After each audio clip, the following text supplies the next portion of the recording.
Welcome back to the Deep Dive. Our mission is, as always, to take a really compelling source, pull out the most powerful ideas, and basically give you the shortcut to being genuinely well-informed. And today, we are digging into a big one. It's a blueprint for maximizing impact, focusing on John C. Maxwell's The 21 Irrefutable Laws of Leadership. Right. And we're not just doing a book report here.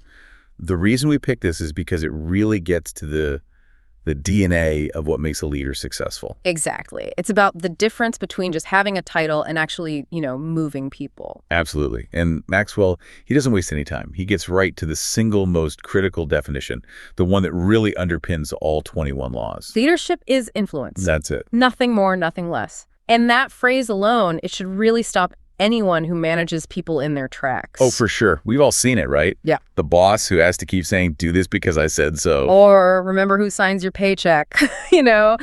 When you have to rely on your position, your authority, you're basically admitting you have no real influence. Whereas a true leader, they just draw people in. They've got the vision, the integrity. People follow them because they want to. It's not forced. It's the difference between coercion and true commitment. Exactly. Yeah. So our goal today is to unpack these foundational rules, these unbreakable laws that unlock that genuine influence. We're looking for what makes people shift from following a box on an org chart to following a person. Okay, so let's start with this idea of capacity, because before you can lead anyone, you have to look in the mirror. And that brings us to law number 1, the law of the lid. This one is so simple, but its implications are, well, they're kind of terrifying. How so? Maxwell argues that your leadership ability acts as a lid, like a ceiling, and it limits everything. Your personal success, your team's growth, your organization's potential. Nothing can rise higher than your leadership capacity. That makes sense in theory, but I think a lot of us assume the most skilled person, the technical genius, is the one who will rise the fastest. And that is exactly where the law of the lid comes in and just stops them cold. Think of it this way. You've got two engineers. Okay. One is a technical genius, truly brilliant, but he has low emotional intelligence, can't delegate, can't communicate a vision to save his life. His leadership lid is low, maybe a 4 out of 10. And the second one? The second engineer is average, just competent. But she's fantastic at motivating her team, guiding them, developing them. Her leadership lid is high, say, a 9 out of 10. So in the short term, the genius might do some amazing work by himself. Right. But a year later, the genius is probably stuck, still a lone wolf, because he can't multiply his efforts. But the average engineer who learned to lead, she's advanced exponentially, and she's brought a whole high-performing team with her. So the takeaway is, if you feel like you've hit a plateau in your career or your impact, you have to work on raising that lid. It's a skill you can learn. It's the only way, which leads right into the law of influence. If the lid is your limitation, influence is the way to raise it. And we've already established leadership is influence. But where do people get it wrong? Where do they think that influence comes from? Oh, all the external stuff. A title, the corner office, a fancy degree, or just being the loudest person at the table. Maxwell says that's all noise. So it's not about those things. No. Real influence is built on things like character, competence, consistency, connection. It's earned. I want to push back on that just a little. Doesn't your position, your authority, matter at the very beginning?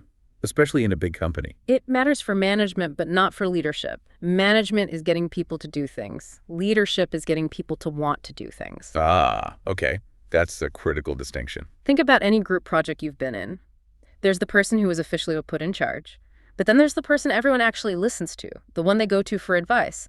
That person has the influence. Because they've earned that respect. It wasn't just handed to them with the job title. Exactly. And if you're only leading because of your title, the moment that title is gone, so are your followers. Which brings us to the foundation of it all. The law of solid ground. Which is all about trust. It is the absolute non-negotiable foundation. If people doubt your integrity, if that trust is gone, even the best plan in the world will fail. And it's not just about the big ethical scandals, right? It's the small things. It's almost always the small things. It's the leader who promises a bonus for working overtime and then conveniently forgets or tries to water it down. Right. And the team might not say anything publicly, but that trust is just gone. The solid ground is cracked. Completely. And rebuilding it is painstaking. It takes time, consistency, and proving through your actions that you mean what you say. And when you have that trust, that solid ground, you start earning respect. The law of respect. And that's when things really start to happen. People will naturally follow leaders they respect, and you earn that respect by showing courage when things are tough, by defending your team, by being consistent day in and day out. So once that foundation of trust and respect is there, we can move into the next phase. Yeah. The intentional leader. This starts with the law of process. Leadership isn't just a single event. Yeah, this is the one that gets a lot of people. They want the quick fix, the weekend seminar that's going to make them a great leader. The silver bullet. The silver bullet, exactly. And Maxwell says, no, leadership is a process. It's a lifelong journey of learning that's built on what you do every single day. It's the classic gym analogy, right? 20 minutes every day is way better than one 6-hour workout once a year. Always. Consistency is what builds the muscle. And for a leader, that means daily intentional growth. Reading, asking for feedback, especially the uncomfortable kind, and learning to manage your own ego. If you don't commit to that daily process, you're going to hit that lid we talked about really, really fast. You can't avoid it, and once you commit to growing, you have to apply that growth strategically. That's law number 4, the law of navigation. I love this one. Anyone can steer the ship, but a leader has to chart the course. It's all about foresight. A good manager reacts to problems. A great leader has already thought 3 steps ahead. They're not just driving the car. They've already mapped the route, checked the weather, and planned for detours. Like a mountaineering guide, a bad guide just points at the peak and says, okay, let's go. Right. While the true navigator, the leader, has already planned for bad weather. They know where the rest stops are, they've analyzed the terrain, and they have an emergency plan.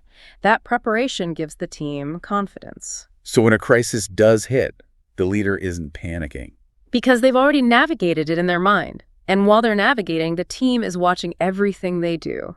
Which brings us to the law of the picture. People do what people see. The leader is the message. Your actions are so much louder than your words. You can give all the motivational speeches you want, but if your behavior doesn't line up, it means nothing. He tells that story about the factory manager who was so frustrated with slow production. Yeah, he tried everything. Meetings, incentives, demands. Nothing worked. Until he stopped talking. He just put on a uniform, went down to the factory floor, and started working alongside his team for hours, sweating with them. And within a week, performance doubled. Because he changed the picture. He became the standard. Exactly. So we have growth, navigation, and modeling. But now we hit the biggest obstacle for any leader. Just being busy. The law of priority. This one is brutal. Activity does not equal accomplishment. And we live in a culture that rewards being busy, but leadership demands intentionality. And maybe the biggest test of a leader is their ability to say no. No to the distractions, to the urgent but unimportant tasks. I think everyone struggles with this. How do you filter it? Well, Maxwell gives you 3 questions to ask yourself. First, what is required? What do I absolutely have to do myself? Okay. Second, what gives the greatest return? Where can I make the biggest impact with my time? And third, what brings the greatest reward? What work energizes me and aligns with the vision? And if a task doesn't hit at least 2 of those, you should probably delegate it, defer it, or just drop it altogether. Precisely. If you can't prioritize, you can't lead. Period. Okay, so we've covered the foundation of integrity and the mindset of strategy. Now we get to the really human element building loyalty and multiplying your results. Let's start with the law of connection. Maxwell is so clear on this. You have to touch a heart before you ask for a hand. I like that. So no just diving straight into spreadsheets and targets. No. You fail the connection test if you do that. It's about being present, showing empathy, being honest. It means taking the time to understand someone's goals, their fears, not just what's in their job description. And that connection is what opens the door for the law of addition. Yes. True leadership is about adding value to other people. It's a service. You're trying to make their lives, their careers better. So the transactional manager says, you do this for me, I give you a paycheck. Right. But the law of addition leader says, I'm going to invest in you so that you're more capable and more valuable tomorrow than you are today. When people feel that, they don't just work for a salary. They work for you. And that service mindset, that's what makes empowerment possible.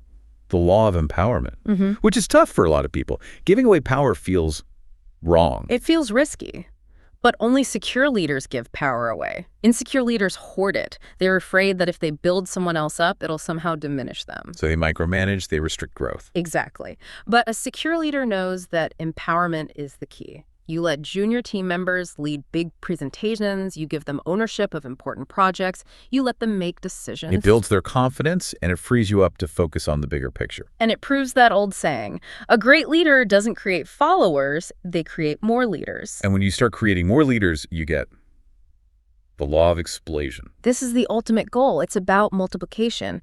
If you only develop followers, your growth is additive. You add one person at a time. It's slow. Linear growth. Linear, yes. But if you focus on developing leaders, well, those leaders then go on to develop other leaders, and your growth becomes exponential. It explodes. So your legacy isn't measured by how many people reported to you. It's measured by how many leaders you created. That is the ultimate test of leadership. So wrapping all this up, what's the big takeaway for you, the person listening? We've seen that leadership is a learned skill. It's built on influence and trust, not just your position. Right. And we've learned that people have to buy into the leader first before they'll buy into the vision. That's the law of buying in. If they trust you, they'll follow you into the future. And when they follow you, you have a responsibility to them under the law of victory. Leaders just find a way for the team to win, period.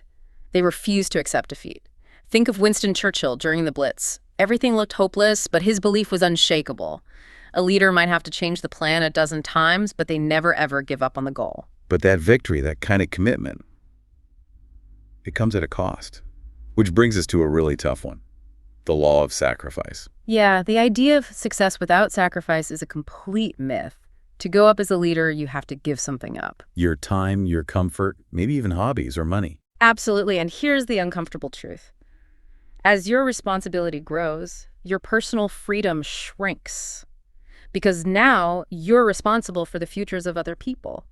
Great leaders understand that trade-off, and they make it willingly.